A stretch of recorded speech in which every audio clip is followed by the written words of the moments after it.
Hi, I'm Brad's Vintage Collection. First of all, go Bears. Wearing my DJ Moore jersey today in honor of the Bears.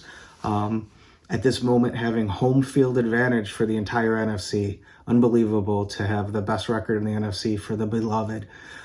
Today's video is a kind of a pickup video from the Chicago Sports Spectacular and one mail day pickup. And it was a really fun show. It was about a week ago. I didn't have a chance to post yet, but met up with some of the YouTubers, Jason Everyday Card Collector, Doug JoeWoodCollector, and Joe, who doesn't have a channel. Doug, Joe, and I walked the floor a decent amount, and then Jason, Doug, Joe, and I went out for a couple drinks after the show and just talked cards for a few hours. Also was on a text chain with Mitchell, White Sox fan card collector, and Jay, the collecting nomad. I didn't get to see them at the show because I believe they went on Friday, and I only went on Saturday, but did get to text with them and see some of their pickups. So really fun to go to a show with some of my new hobby friends. And without further ado, I'll turn the camera around and show you what I picked out. Okay, I've turned the camera around and I'm going in reverse chronological order. So I bought all the cards at the show from Tim Payne. He's a dealer that I buy from a lot. I think he's got really high quality cards in the golden era, which is primarily what I collect. So the first card is a 63 Flair Sandy Koufax, and I really love the image on this card. I love that he's got a smile on his face as he finishes his pitching motion in a posed photo, and I just think it's a great looking card. This is my 7th 1963 Flair. There's 13 Hall of Famers in the set, so I'm now at 54% complete on the Hall of Fame run from the 1963 Flair set. Next up, I go to 53 Topps, which is a year I really have very few cards, but I found this Chairman of the Board card, and I really liked the fact that the bottom left corner doesn't have any shipping on it at all, which is really hard to do on 53 Topps. Some of you centering people like Darren Double D will probably say that I should have waited for a more centered copy, but when I saw that color going all the way to that bottom left corner, I fell in love with this card. Love the image of Ford on it.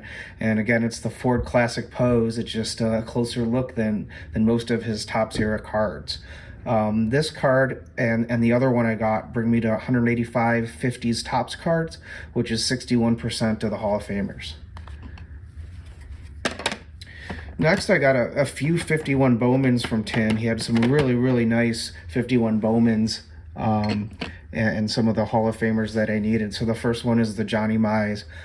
Just think this is a really nice portrait painting of Mize, and I like all of the Bowman cards pretty much from every year, but the 51, 50, and 52 paintings really have color that pops, and think this is a great Mize card.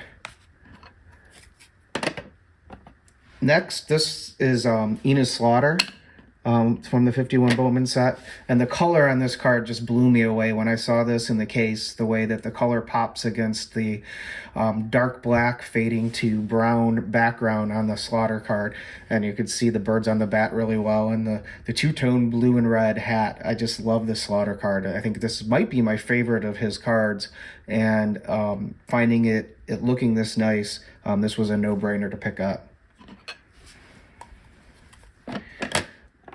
Next, I have the third and final card from 51 Bowman that I bought at the Chicago Sports Spectacular. And actually, this is the last card from that show. So I bought 5 cards from the show. Or 1, 2, 3, yeah, 5 cards. And this one is the 51 Bowman Leo DeRocher. So Leo was obviously a Hall of Famer for his managerial career. He's the one who let Willie Mays play, and then he's also famous for managing the 69 Cubs. Him and Ernie Banks didn't really see eye to eye, and he was actually very mean to Ernie Banks, and later in his life apologized for kind of the treatment, but he kind of made Banks the scapegoat of everything on those Cubs teams. And the 69 Cubs were a team that my dad loved to talk about, how they were really good enough to win, and how DeRocher playing everyone every day and never resting made them tired down the stretch and let the Miracle Mets catch them.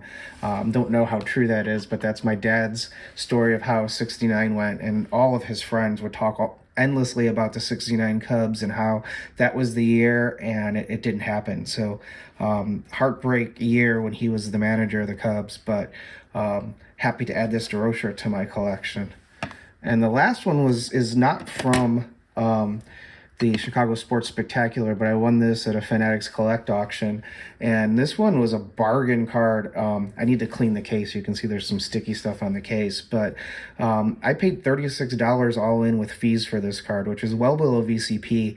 I think it just got lost in the cracks as not being a major card in the auction, but I really like the color on this card. The corners are super crisp, and excited to have this Dobie in my collection. I think Dobie cards have really started to gain more favor in the hobby the last few years, as he kind of went through everything Jackie did just in the American League cities, and he wasn't that much behind Jackie, but because he was second, he doesn't really get all the accolades that Jackie Robinson gets. So really like Larry Dobie cards, and it's weird seeing him in a Tiger uniform, but I think it really works with Tiger Stadium in the background and the green border on this particular card.